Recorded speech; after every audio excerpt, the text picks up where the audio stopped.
Do you remember when we came to this bluff and looked out and saw the Mauna Kea? That was an incredible, surprising moment. It was amazing. I had no idea when we were on this African-like safari here on the Big Island that when we got here, I saw that and I remembered the trip when I was 15 with my family, and my dad scammed us to walk through the lobby with our suits on and had a glorious day on the beach. At least that's how I remembered it. He scammed to get in because you guys weren't staying there. Right. And at the time it was the most expensive hotel in the world. So we wanted to see it. Well, and it came up later that you saw that this trip that you'd been on wasn't quite the trip that you actually thought it was going to be. It's true. After my mother's funeral, we went to my parents' home where I grew up and got out the old slide projector and slides. And my expression was so petulant and irritable the whole time. And my sister almost shouted and said, "Don't you remember? Mom and Dad couldn't even get along for an hour without fighting."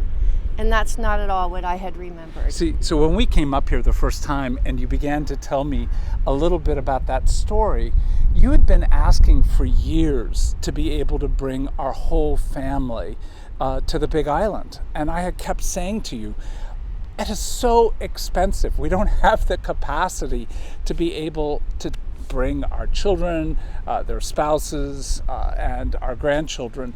And yet when I began to hear the story that you wrote so well about in Hidden in Plain Sight, about what that meant for you to see this place, to go back into it, and to see that there was a real dream of wanting to have something that you thought was good, but was not what you really experienced it to be, and that you wanted to be able to almost restore that memory by being able to bring your own family here. That was just so crucial for me to have that picture. So when you wrote about that in the book, I mean, what things were going through you as you remembered this particular beautiful place, but also the dream that you had? I just remembered I loved Hawaii, and I kept wanting and saying to you I wanted to bring our family. And I feel like you really understood that. It really went deep.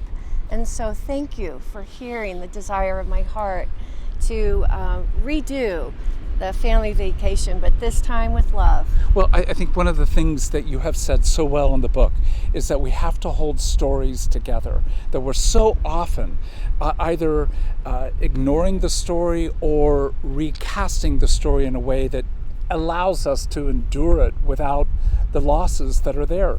And to know the heart of another person, you've got to know their dreams. But to know their dreams, you've got to know their story. And for us to be able to reclaim this spot, this place, this hotel, and to be able to hold the heartache of your family and yet the goodness of your family, and to be able to bring our family back into this world, it's what the book really is about.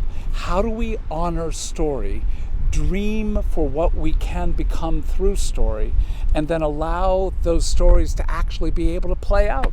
So at least as long as we're here, feels like it's a good point in time to just go to the Mauna Kea and have a drink. Oh, all right, let's do that. Let's do it. That'd be great.